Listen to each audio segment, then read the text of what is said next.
Hello বন্ধুরা, তোমরা সবাই কেমন আছো? আশা করি সবাই ভালো আছো, আর আমি খুব ভালো আছি, প্রিয়াও খুব ভালো আছে। তো আমরা এখন ঘোষনগরের মন্দিরে এসেছি। তো চলো আজকে তোমাদের ঘোষনগরের মন্দিরটা পুরোটা ঘুরে দেখাবো। তো সবার আগে দেখো আমরা গেটের এখানে চলে এসেছি। ভিতরটা যে কি সুন্দর লাগছে তোমাদের কি বলবো, চলো দেখাচ্ছি। দরজাটা দিয়ে দে। তো আমরা সাইকেলে করে এসেছি। তো এই দেখো আমাদের সাইকেল, এটা প্রিয়ার সাইকেল, আমার সাইকেল বাইরে। জায়গাটা শুধু কত সুন্দর সেটা দেখো। তো চলো আমরা এখানে আজকে ভিডিও করতে এসেছি, আর তোমরা যারা যারা আসতে চাচ্ছ ঘোষনগরের মন্দির বললে সবাই নিয়ে আসবে।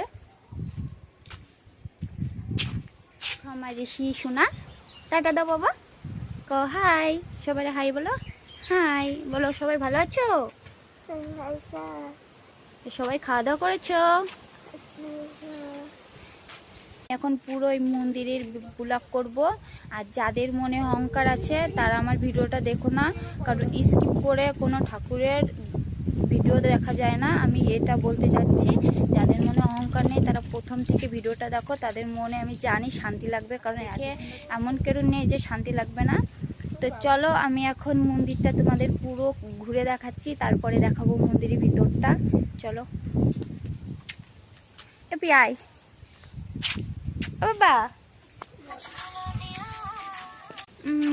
তো দেখো কত সুন্দর ফুল গাছ, আর এইদিকে আমার ঋষি সোনা আমার হাত ধরে হাঁটতে থাকছে না, ওই দেখো দড়িয়ে ওইখানে চলে যাচ্ছে। দেখো মনে হচ্ছে ওর কত চেনা জায়গা।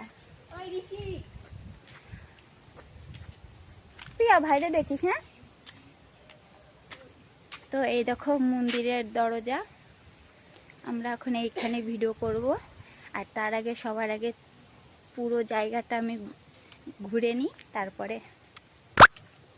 তো এই দেখো শুধু কত সুন্দর জায়গা, আমার তো খুব ভালো লাগছে। মনে হচ্ছে আমি এখন সকাল বিকেল দুই টাইমই চলে আসি, কি আর বলবো। কারণ এই দেখো আমি আর প্রিয়া এসেছে এখানে, আমাদের বাড়ির পাশেই জায়গাটা। আমরা জানতাম না যে এত সুন্দর জায়গা আছে, তো আমরা খোঁজ পেয়েছি আজকে 4-5 দিন ধরে। দেখো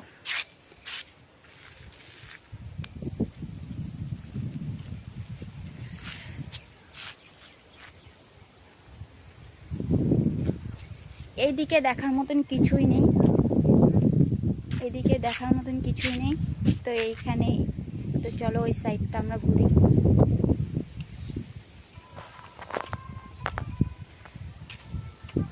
আমার ঋষি দেখো এবার যাবো এদিকে। তো চলো এদিকে পুরো রাস্তাটা ঘুরে আসি। এদিকে রোদ্দুরের জন্য কিচ্ছু দেখা যাচ্ছে না। তো দেখো কি সুন্দর। তো আমি পিছনে ক্যামেরা করে দেখাচ্ছি, শুধু দেখো কত সুন্দর জায়গা। এত সুন্দর জায়গা আছে আমি তো জানতামই না।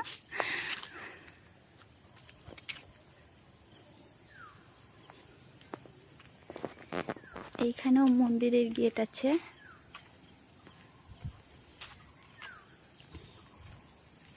আর এটা না পুরোটাই মন্দির। তোমরা হয়তো মনে করবে এই সাইডটায় ঘর আছে, এটা কোনো ঘর না, পুরো মন্দির। আর দেখো কি সুন্দর সাইড দিয়ে ফুল গাছ লাগিয়েছে।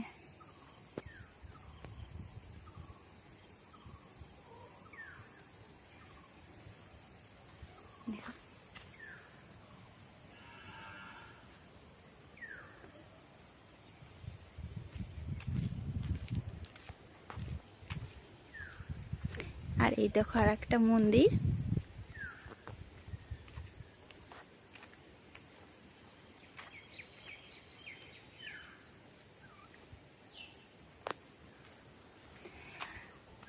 কতটা শান্তি লাগছে এই মন্দিরে এসে, তোমরা আসলেই বুঝতে পারবে।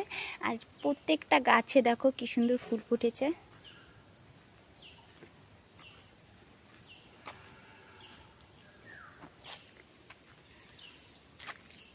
আর ওই কাকিমা আমাদের আসার জন্য সাহায্য করেছে, গেট বন্ধ ছিল। তো এবার আমার পুরো সাইডটা ঘোরা হয়ে গেছে, এবার আমরা মন্দিরে প্রবেশ করব। তো চলো মন্দিরের ভিতরটা যে কত সুন্দর আমি শুধু শুনেছি, আর আজকে আমি নিজের চোখে দেখব। আর ওইদিকে আমার ছেলে দাঁড়িয়ে আছে।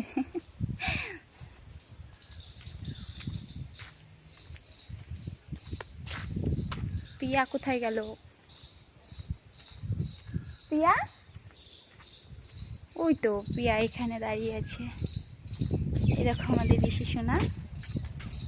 বাইরে আসো, মন্দিরে যাবো, আসো।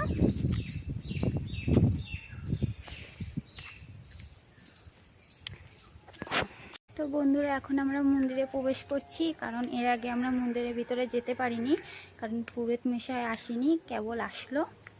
তো পিয়া তো বাড়ি যাবে বলে রাস্তায় দাঁড়িয়ে আছে, আমি আর ঋষি এসেছি। চলো পিছনে ক্যামেরা করে দেখাই। বাহ,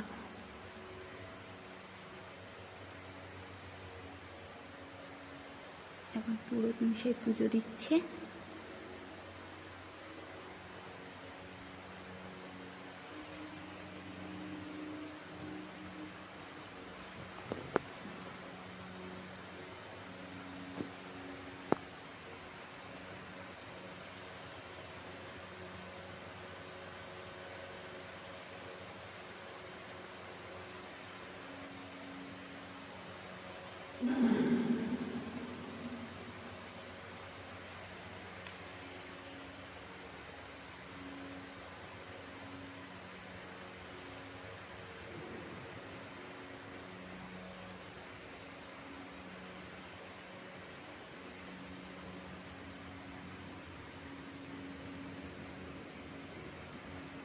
তো এখন আমরা বাড়িতে চলে যাচ্ছি।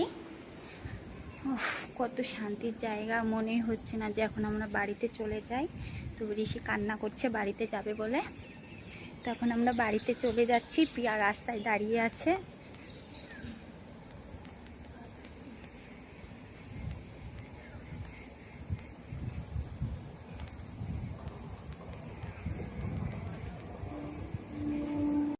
এখন আমরা বাড়িতে চলে যাচ্ছি।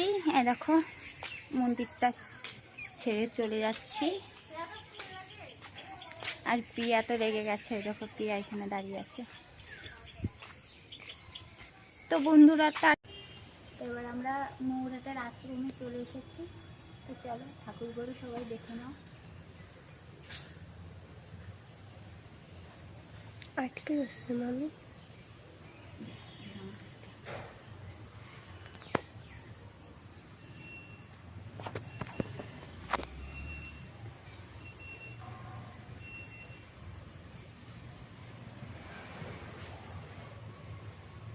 দেখতেই পাচ্ছ, এটা হচ্ছে আমাদের মৌরাট আশ্রমের ঠাকুর।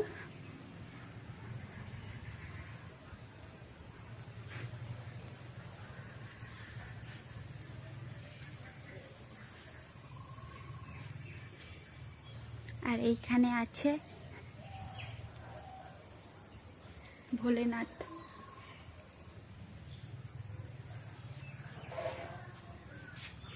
তো গেট তালা দিয়ে আছে।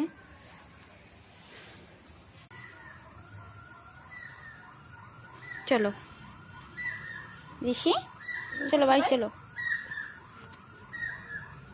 ট্রেন যাচ্ছে বাবা।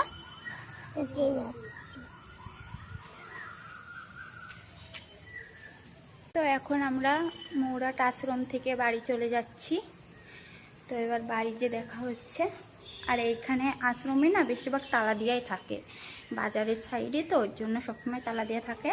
শুধু এক পুজো দেওয়ার সময় গেট খোলা হয়, আর এক সন্ধ্যার সময় গেটটা খোলা হয়। আর এখন আমরা বাড়িতে চলে যাচ্ছি। টাটা, আবার বাড়ি যে দেখা হচ্ছে।